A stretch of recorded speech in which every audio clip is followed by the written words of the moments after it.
Assalamualaikum warahmatullahi wabarakatuh. Welcome back to my YouTube channel. Di video kali ini saya akan membahas prediksi soal KSM IPMTS tahun 2023. Di video sebelumnya saya sudah membahas prediksi untuk materi besaran dan pengukuran. Jadi di video ini akan saya lanjutkan untuk materi gerak lurus. Jadi saya mau jelasin dulu ya adik-adik sebelum kita masuk ke pembahasannya.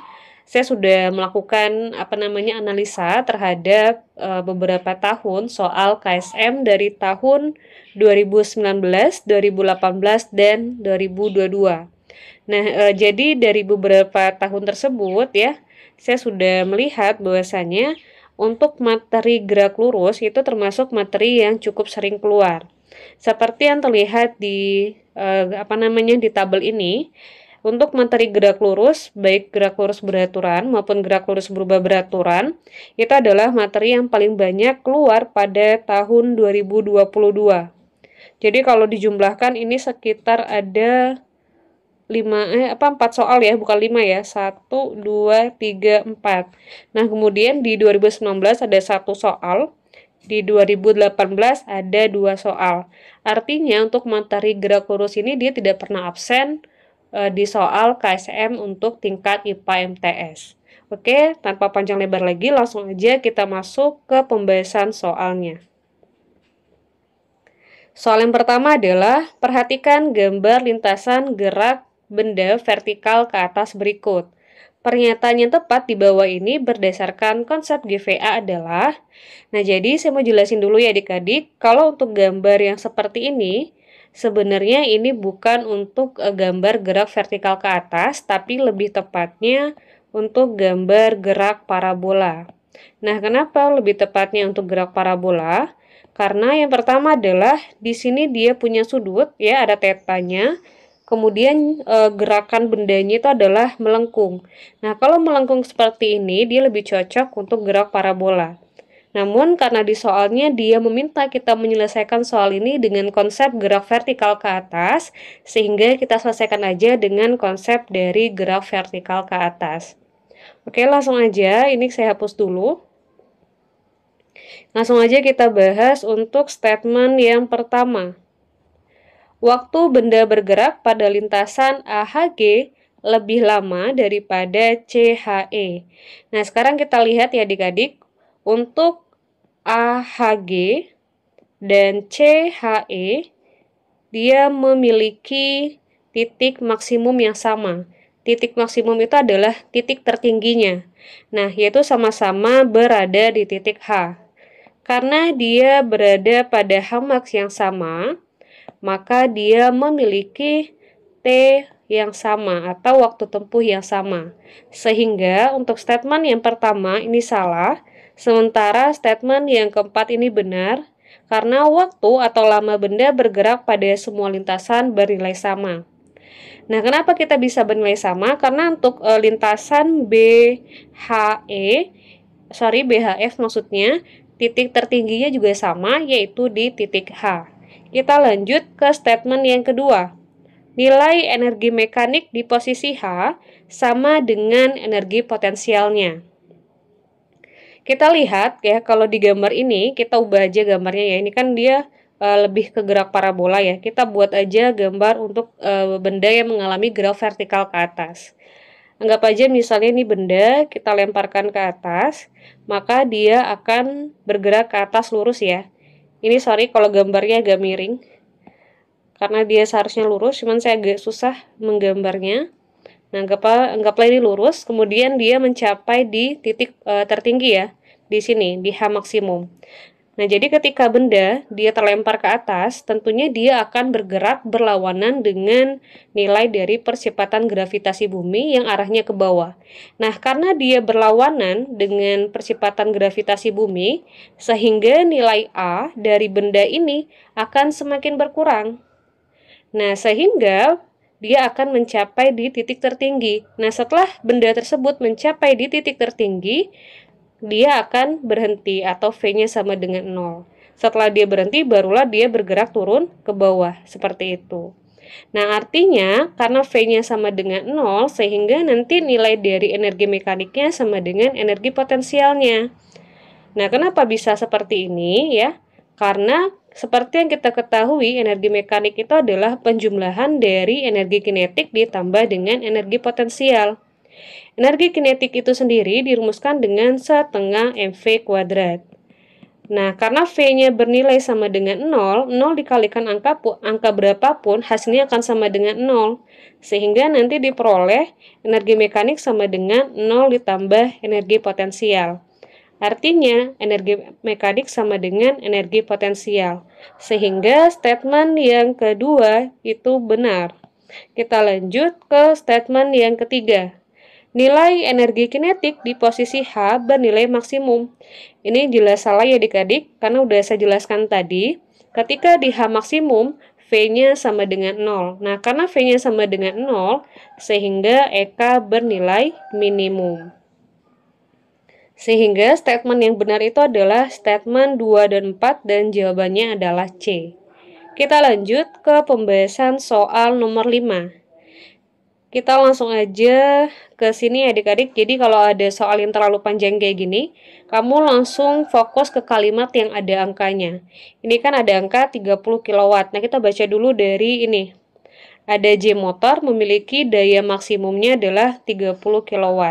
Berarti kita punya data untuk PJ itu adalah 30 kW, berarti 30.000 watt ya. Atau kita tulis aja deh. 3 dikali 10 pangkat 4 watt. Sedangkan mesin pada mobil yang dibuat oleh N motor memiliki daya maksimum 40 kW. Berarti PN adalah 4 dikali 10 pangkat 4 watt. Jika massa tiap-tiap mobil listrik dan pengendaranya adalah 2 ton, berarti ini massa untuk yang di J dan N yaitu sama, yaitu sebesar 2 ton. 2 ton itu berarti 2000 kg. Maka dari 4 pernyataan di bawah ini, yang benar yang mana?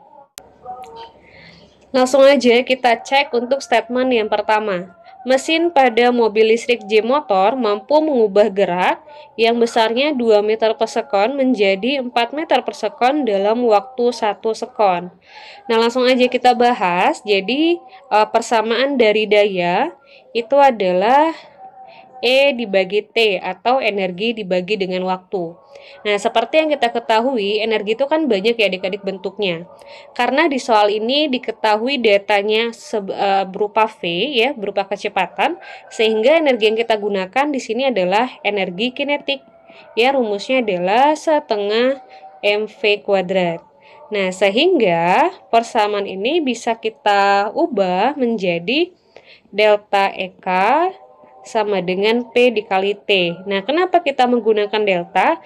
Karena di sini ada V1 dan V2-nya, seperti itu. Ini V1, ini V2. Makanya di sini kita menggunakan delta EK. Langsung aja, delta EK itu persamaannya adalah EK2 ya dikurang EK1 sama dengan P dikali T. EK adalah setengah MV kuadrat, berarti bisa dituliskan menjadi setengah M V2 kuadrat dikurang V1 kuadrat sama dengan P dikali T. Langsung aja kita masukin data yang pertama, massanya adalah 2 ton ya, berarti 2000 kg. Kemudian V2-nya berapa tadi? 4 ya, 4 kuadrat adalah 16. Kemudian V1-nya 2 kuadrat berarti 4. P-nya berapa? P untuk J motor. J motor 3 dikali 10 pangkat 4 watt ya. Kita tulis saja 30.000 deh. 30.000 watt dikali T. T adalah waktu, waktunya adalah 1 sekon. Dikali 1, langsung aja. Ini kita coret, dapatnya berarti 16 dikurang 4 itu 12 ya. 12 dikali 1000 berarti 12.000. Sama dengan 30.000. Nah, karena daya yang dihasilkan oleh mesin, P mesin, itu lebih besar daripada daya yang dibutuhkan atau daya yang diharuskan, maka jawabannya untuk statement yang pertama ini benar. Berarti mesin mobil J dengan daya yang ada yaitu sebesar 30.000 watt, itu memungkinkan untuk mengubah gerakan dari 2 meter per sekon menjadi 4 meter per sekon dalam waktu 1 detik. Tapi kalau misalnya daya yang di ruas sebelah kiri ini lebih kecil daripada daya yang dimiliki oleh mesin, maka jawabannya salah, seperti itu. Nah, dengan cara yang sama kita akan menghitung atau mencari tahu untuk statement 2, 3, dan 4. Ini kita hapus dulu ya adik-adik. Kita coba untuk statement yang ketiga. Yang kedua maksudnya. Berarti ini sama ya, setengah dikali 2000. Ini untuk statement yang kedua. V2-nya berapa nih? Tidak mampu kalau ini ya mengubah gerak. V1 ini V2 2 sekon T-nya. Berarti 10 kuadrat 100 dikurang 4 kuadrat 16 ya. Dia masih J motor ya. J motor tadi 30.000. 30.000 dikali 2. Ini berarti 1.100 dikurang 16 itu adalah 84 ya. Berarti 84.000 sama dengan 60.000. Nah, karena yang ruas sebelah kiri atau daya yang harusnya dihasilkan oleh mesin itu dia lebih besar daripada daya yang dimiliki oleh mesin. Sehingga jelas mesin motor J tidak mampu menghasilkan atau mengubah gerakan dari 4 meter per sekon menjadi 10 meter per sekon dalam waktu 2 detik. Sehingga statement yang kedua juga benar. Kita lanjut yang ketiga, mesin pada motor listrik N mampu mengubah gerak 2 meter per sekon menjadi 5 meter per sekon dalam waktu 1 sekon. Dengan cara yang sama ya, kita gunakan yang ini aja deh, kita ganti. Oh, ini kan sama ya, sama-sama 2000 ya. Tetap 2000, yang diganti cuman V-nya aja. Berarti ini 25 sama 4 ya adik-adik. Karena 5 kuadrat dengan 2 kuadrat ya. Berarti ini kita hapus aja deh. 25 ya. 25 dikurang 4 ya. Sama dengan N motor itu berapa dayanya? 40.000. Berarti sama dengan 40.000 dikali 1. Ini berarti 21 ya.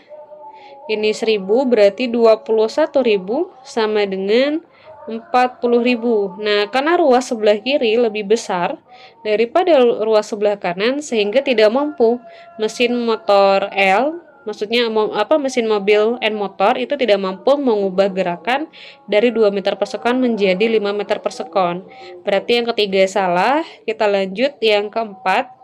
Ini masih N motor tapi gerakannya dari 4 meter per sekon menjadi 12 meter per sekon dalam waktu 2 detik. Kita ubah yang ini aja berarti. Sama waktunya ya.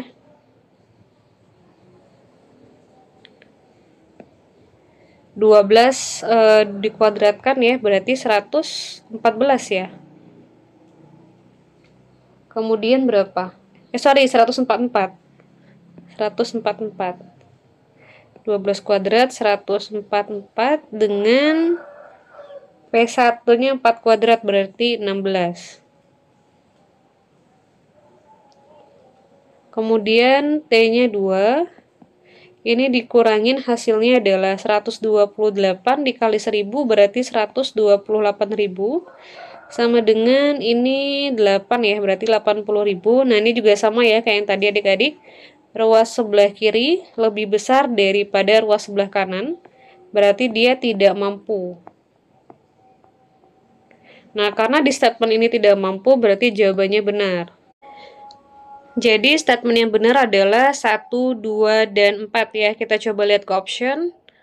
Oh, nggak ada ya. Coba kita cek dulu ya, mana tahu ada kesalahan. Kita coba hitung ulang deh untuk yang ketiga ya adik-adik. Yang ketiga itu berarti dia 1 detik ya. Kita coba cek dulu. Dia mengubahnya dari 2 ke 5. Berarti ini kan 5 kuadrat, 25 ya. 2 kuadrat berarti 4 ya. 25 sama 4. Kemudian waktunya 1 detik berarti dikali 1.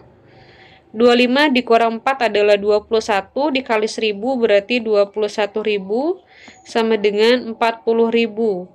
Oh iya, berarti kan ruas sebelah kiri itu lebih kecil daripada ruas sebelah kanan. Artinya dia mampu.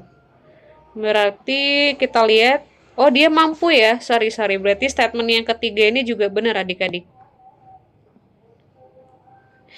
Berarti jawabannya adalah yang D, semua pernyataan benar.